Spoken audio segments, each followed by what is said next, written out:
Welcome to the podcast, Justin. Excellent. That's good. That's a great intro. Now you're supposed to say thank you for having me or something. Right. I'm You're not recording. recording. Oh, you are recording. Sorry. Yeah, I thought you were just. I thought you were just running through. No. I'm Gerardo Poli. I'm Hubert Hemstra, and this is the Vetvault.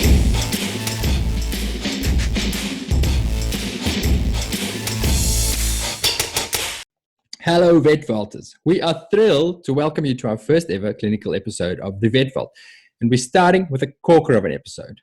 In this two-part series, we talk to Professor Bruce Parry, a former clinical pathologist from Melbourne University, about a topic that continues to flabbergast vets of all ages and experience levels: coagulation. How it works, what it means in the real world, and how to practically apply this knowledge in the cases that you'll see. I don't know about you, G, but all I can remember from before listening to Bruce were some vague memories of a Y-shaped pathway and a lot of numbers from my uni days.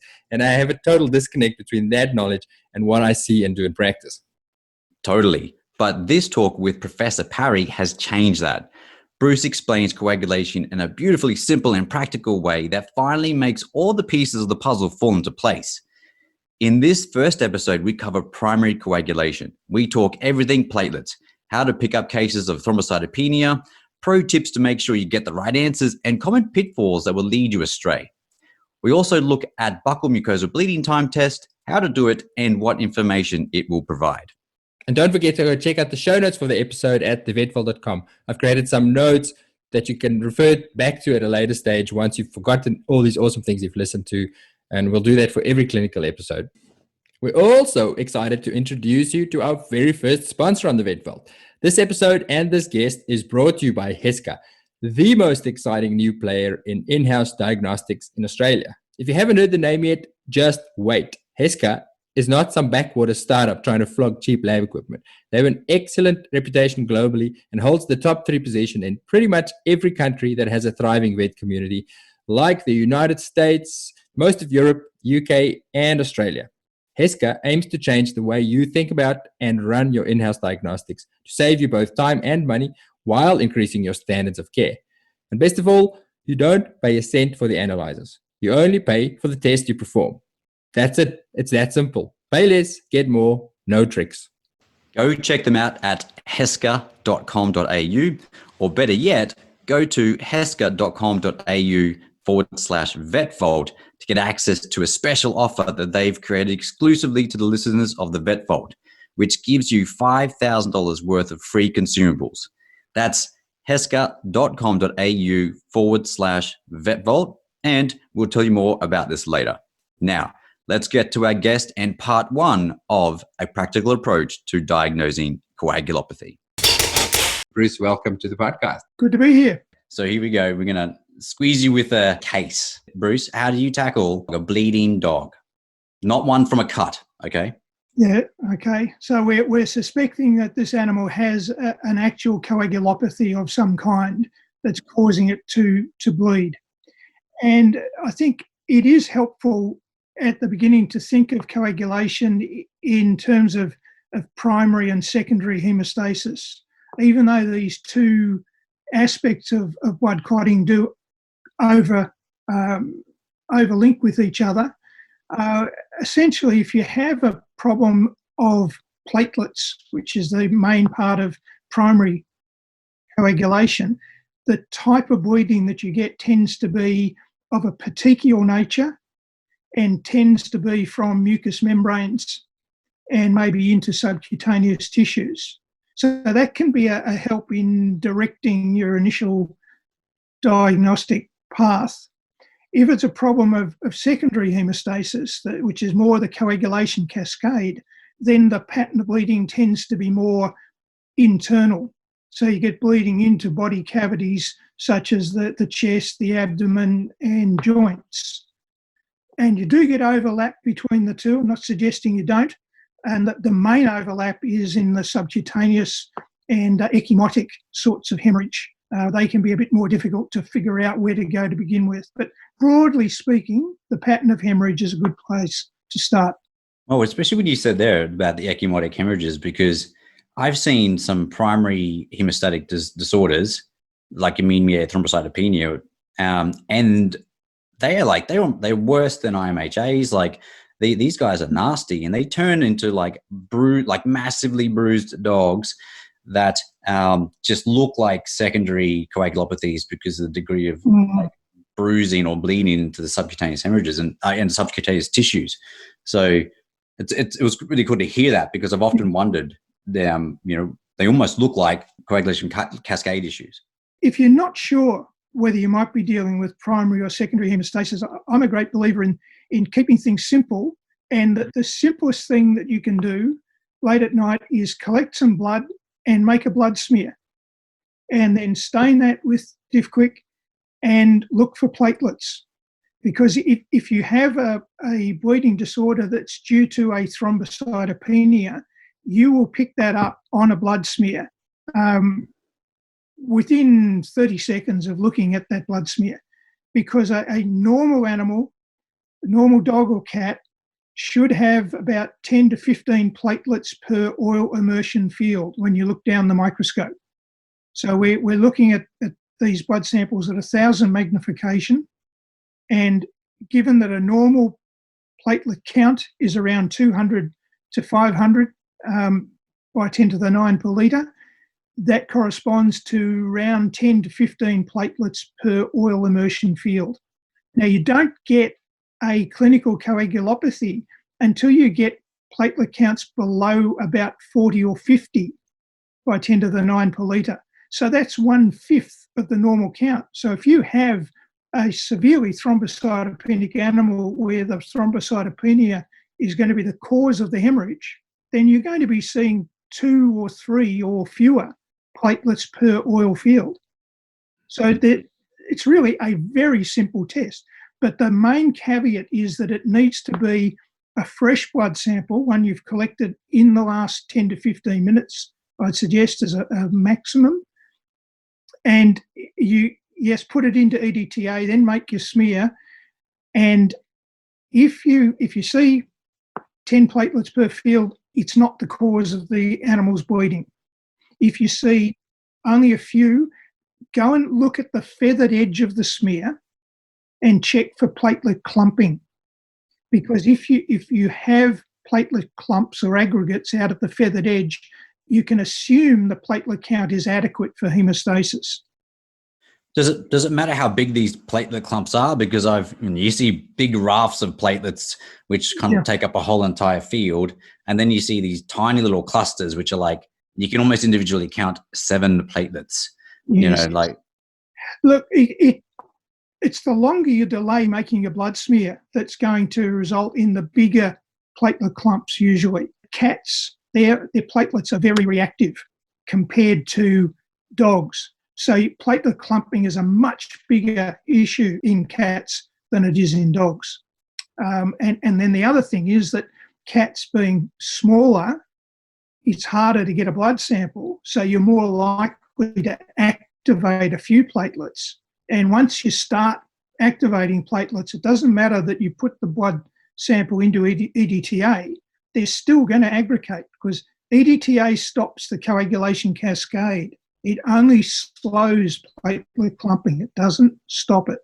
Okay. So the fresh blood is to stop that clumping. That's why we want to look at it nice and fresh, because you're going to actually get a decent look at your platelet count. Yes. Can you make a smear to evaluate platelets straight off the animal, like an ear prick, or like if I make a blood smear from an ear margin with not an EDTA, is that going to be adequate? It's going to give me a good... That will be fine. Yes, but you don't have to anticoagulate the blood, but most people don't do it that way. And so if there's going to be any sort of a delay, then put it into EDTA. But if you do an ear prick and look at the blood from there, you should find that there'll be plenty of platelets in a normal animal.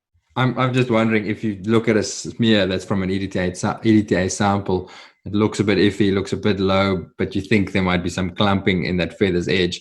Would it make sense then to go, well, let me double check, go make an ear prick, repeat my smear and go, plenty platelets, it's not platelets, let's move along? Absolutely.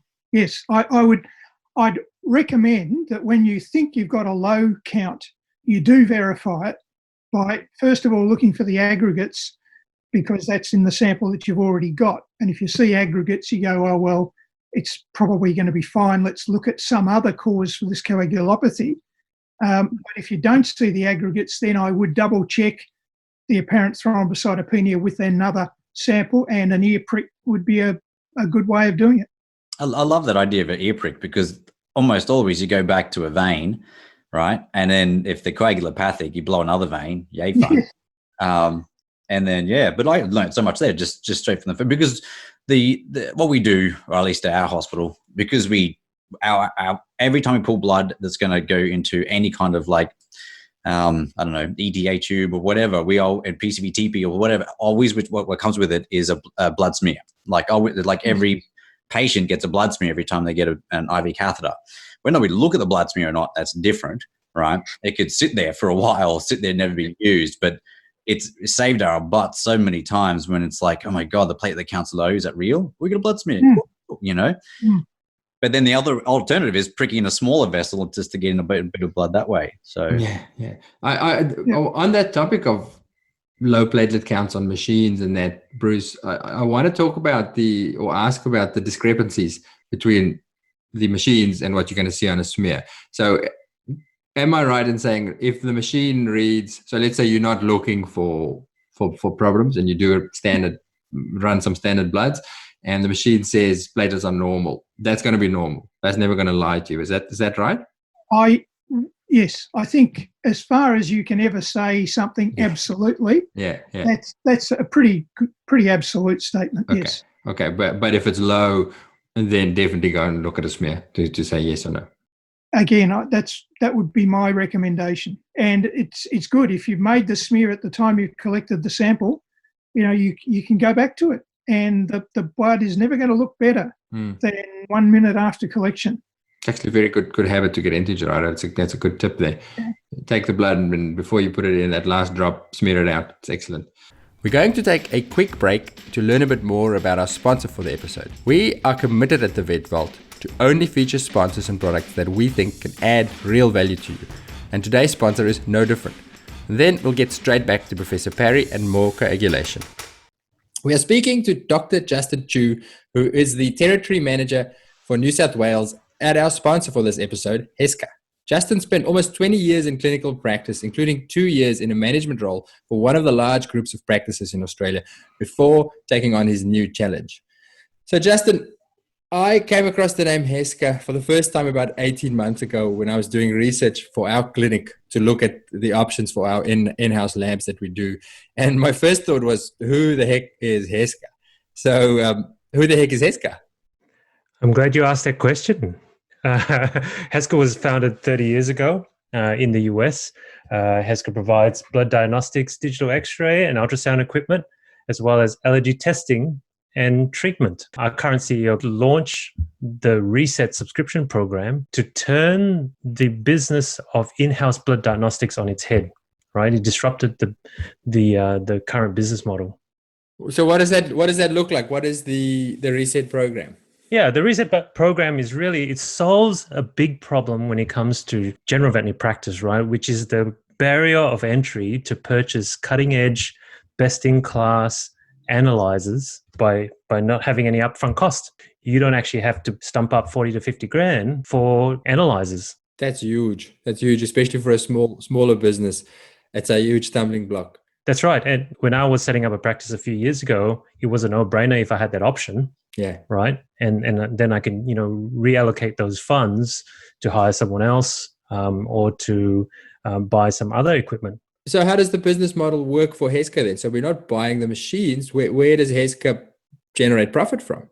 Yeah. So basically we have a subscription model where you commit to purchasing X amount of consumables for a certain period of time. So that really depends on the needs of your practice.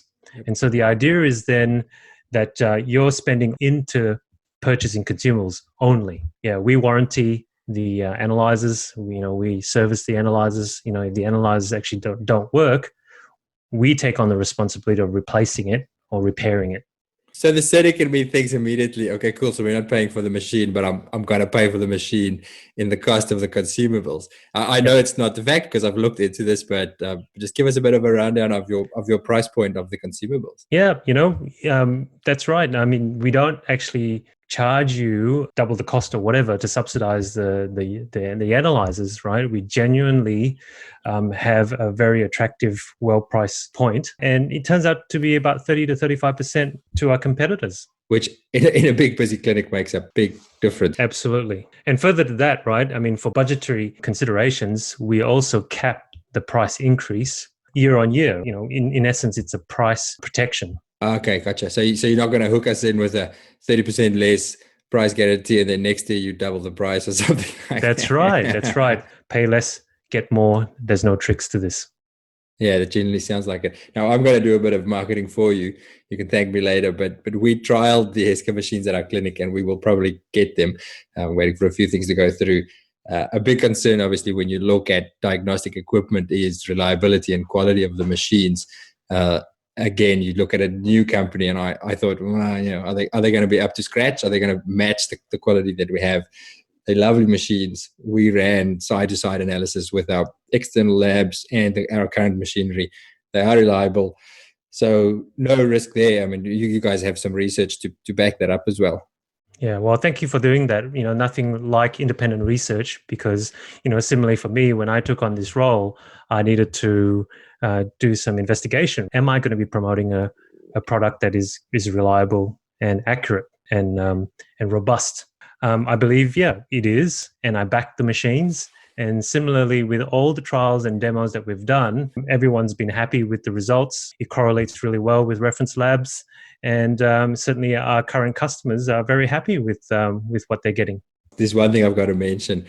You need a teeny tiny amount of blood for the hematology. And I know you told me a story once, something about mice that I think illustrates it so beautifully. What's the story there? Yeah, we were involved in a university tender, actually. They were looking to procure some analyzers for their ongoing research on mice.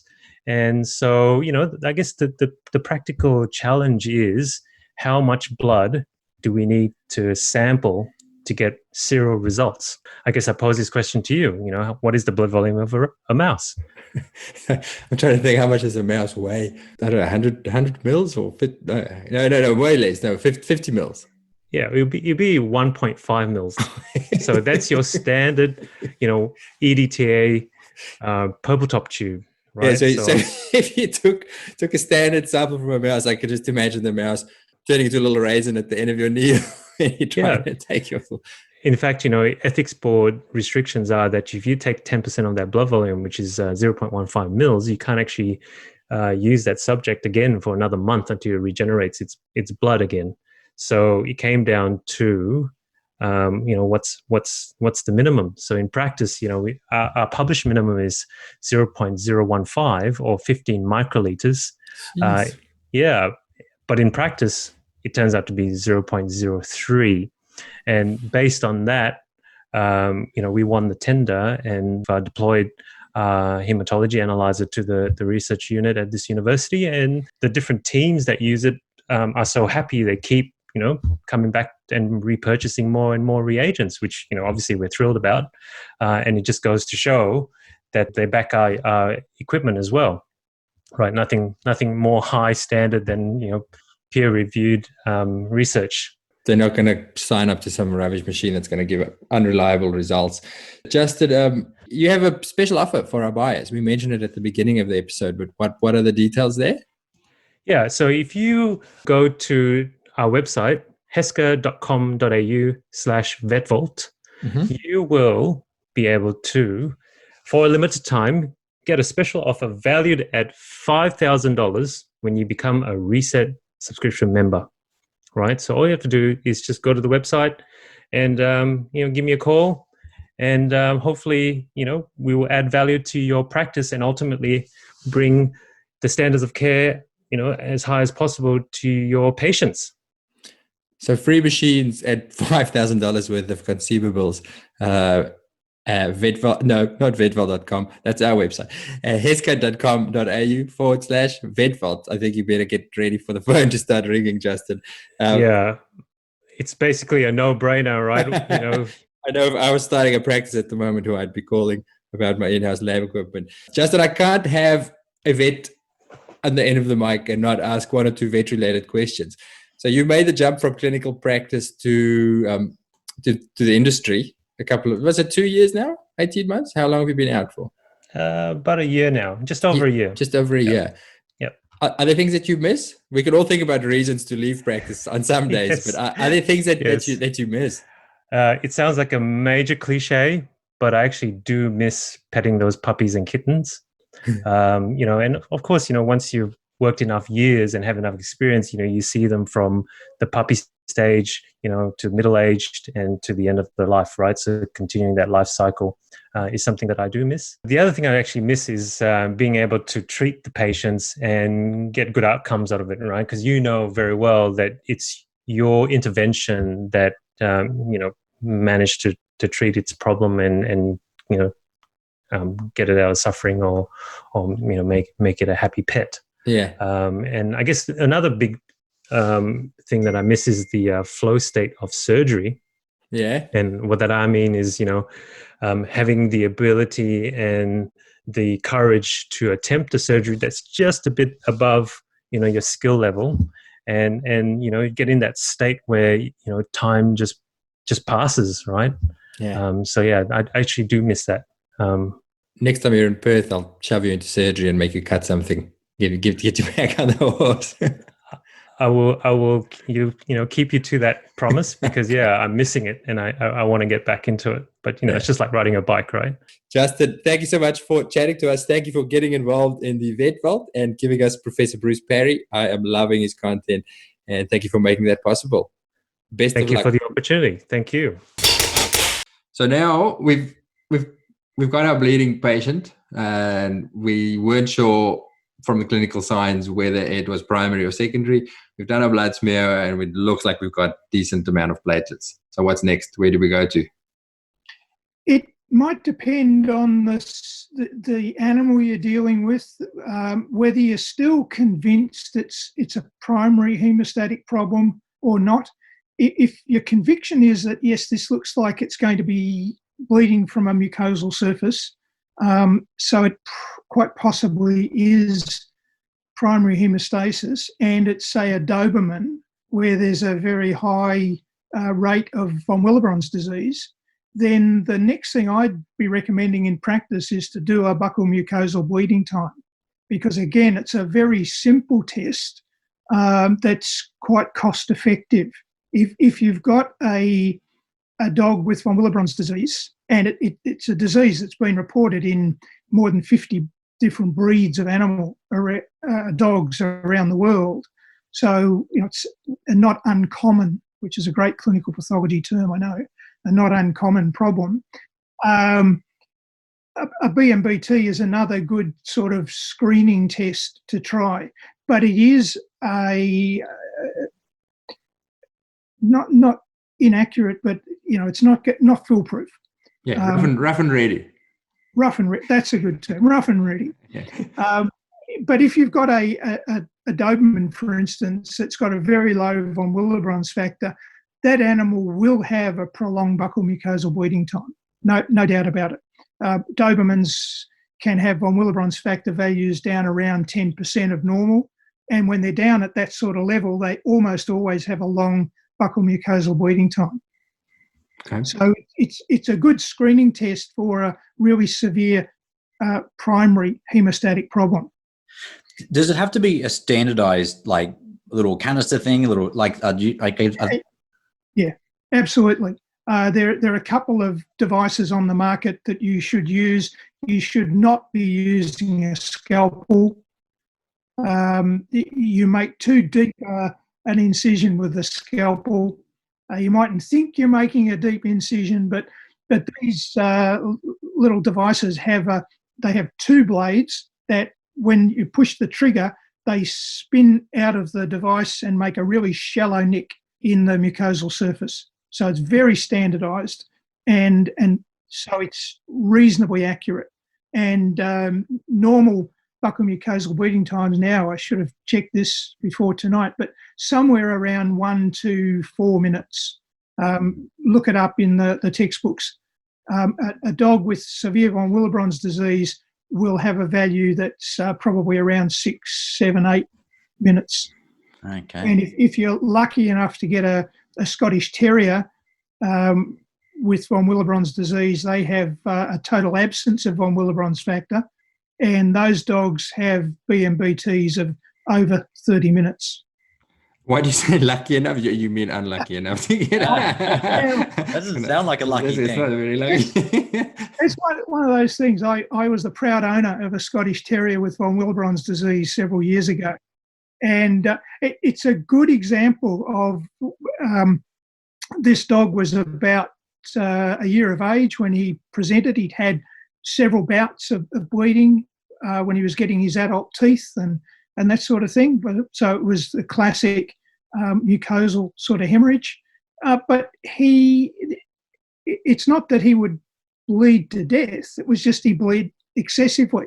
Okay. And so this dog was quite happy and healthy, apart from the fact that when they fed him kibble, he would bleed from the gums. And this dog led a perfectly normal life. Yet he had no von Willebrand's factor. So just to everybody's clear on it. So those guys are never going to bleed spontaneously. There's got to be a trauma of some sort, and then they're going to bleed excessively from there. That's certainly the case with the Dobermans. They rarely spontaneously bleed, but they get subcutaneous hematomas quite often. So they'll run into something and they'll bump themselves, and a normal dog wouldn't get this swelling, but the Dobie with severe von Willebrand's disease may. And again, they run into something and they might get epistaxis. Now I'm going to ask a question that shows exactly why people get confused with this, because I should know the answer. But in practice, without the von Willebrand's test, so if you do a buccal mucosal time test and it's normal, what have we ruled out, and what haven't we ruled out in terms of? I think you've ruled out almost certainly a problem of von Willebrand's factor, and you would have ruled out severe thrombocytopenia as well, because the other cause of a prolonged buccal mucosal bleeding time is profound thrombocytopenia. So that's why my approach is always do the platelet count first, because if you do a BMBT and it's prolonged, then you've got to go back and do the platelet count. Okay, gotcha. And unless you've got a bleeding Doberman, I'd be suspecting thrombocytopenia as the cause of mucosal sort of hemorrhage before I'd be thinking of von Willebrand's disease. But we haven't ruled out all clotting problems yet. The animal could still be okay. There we go. So what's next?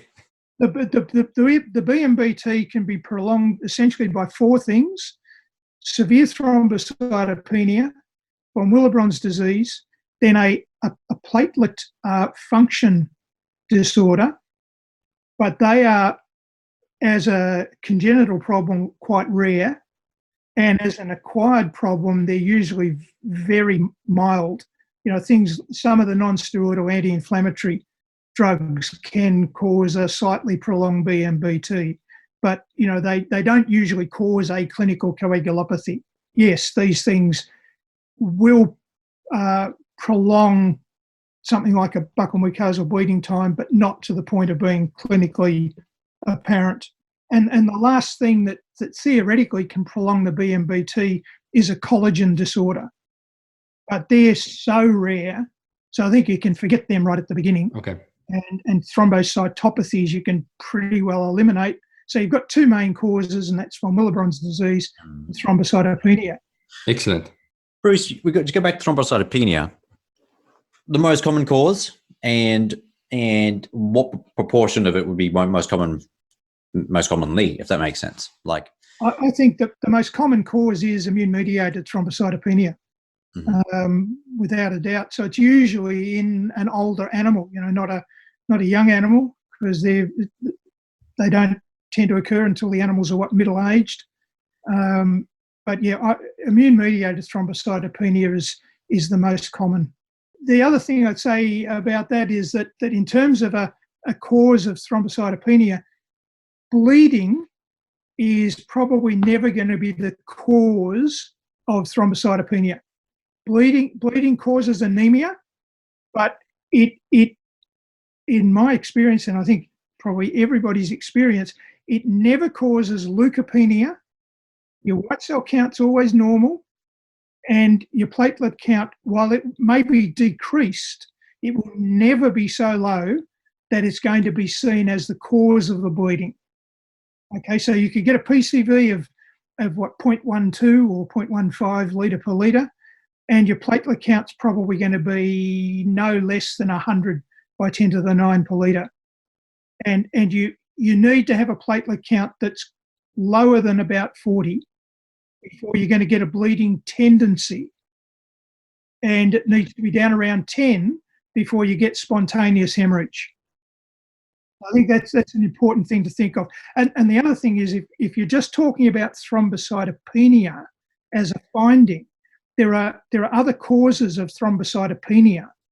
And a really good one is if you have just sedated the animal with something like acepromazine or xylazine, perhaps in a cocktail, and they cause great splenic relaxation. And about a third of the platelets in the circulation are in the spleen under normal conditions. So if you go expanding that spleen's capacity by 30%, mops them all up. 30% of the platelets that were in the circulation are now in the spleen. Sucks it up like a sponge. Yeah, and it does the same for PCV.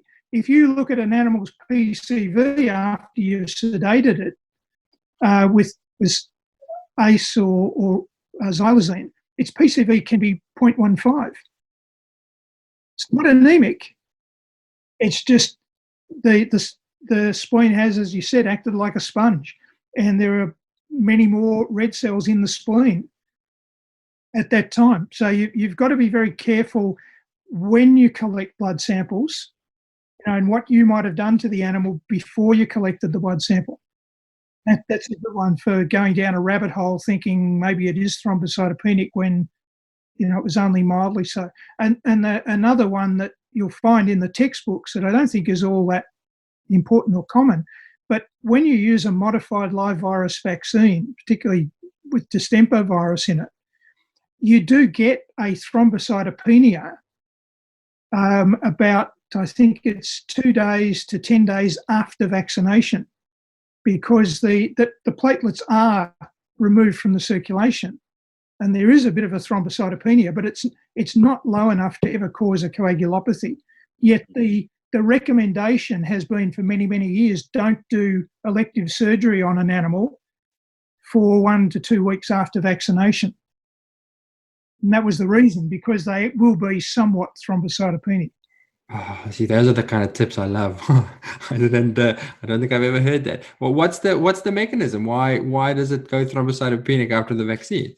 There, I think it's platelets being consumed, platelets being used up as part of the immune response to the vaccine. Okay. Antigen, and platelets are they're getting used up as well. I think that's the mechanism. Wow. So let's recap quickly, Jono. So if you've got a bleeding dog with low platelets, the platelets aren't low because it's bleeding. It's bleeding because the platelets are low. If you have a non-bleeding dog with moderately low platelets, then don't always freak out about it. Go, have I sedated it? Has it had a vaccination? Just be sure that so don't always jump up and down for modestly low platelet count. Is that correct? I think so. And the other, just to finish that off, would be the other two good examples of a mild to moderate thrombocytopenia will be in sight hounds. So greyhounds, their normal platelet counts are about 120 to 250 by 10 to the 9 per litre. So they're lower than conventional dogs, and nobody's sure why, but it must confer some sort of an advantage to them when they're doing their athletic stuff. And the other is the Cavalier King Charles Spaniels, that have a macro thrombocytopenia. So they, for some bizarre reason, they produce fewer platelets that are bigger, and their platelet counts can be quite low. They can be down around the 40 by 10 to the 9 per litre, but they don't bleed because they've got bigger platelets, and bigger platelets are actually better than little platelets. So they can get by with a lower platelet count and not bleed.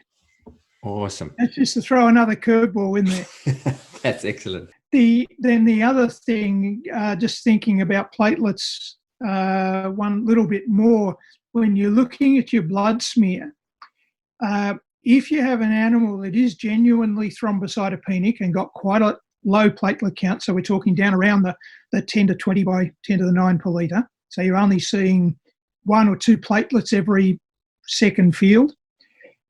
If you see most of the platelets being bigger than you think they normally should be, so you're seeing macro thrombocytes, that very strongly suggests that the bone marrow knows the animal is thrombocytopenic and is trying to produce more platelets, extra platelets. So that would strongly support the idea of immune-mediated thrombocytopenia. If the platelets you see are all small, normal-sized platelets, that suggests the bone marrow isn't doing that. And that suggests that the thrombocytopenia may be more likely due to a primary bone marrow problem, and that the bone marrow just isn't producing platelets. Excellent. So the size of the platelets can give you a bit of an idea. And the newer analyzers are producing mean platelet volume data and, platelet curves. And so as we get better at interpreting those sort of statistics, I think we'll start to interpret this sort of thing, with a greater degree of finesse. Excellent. This is so useful. All right. So we've covered platelets, buccal mucosal times. What else? What else have we got at our fingertips? We're going to continue this discussion in our next episode, when Bruce will be talking about secondary coagulation and specifically the coagulation cascade. Thank you for listening. Remember to go and check out our show notes at vetvault.com for a summarized version of all the content from today, and give us some feedback. Tell us what you think. Did you like the clinical content? Would you like to hear more? And what would you like to hear more about? And finally, if you found value in this, remember to go and tell some of your friends and colleagues to have a listen. We'll see you next time.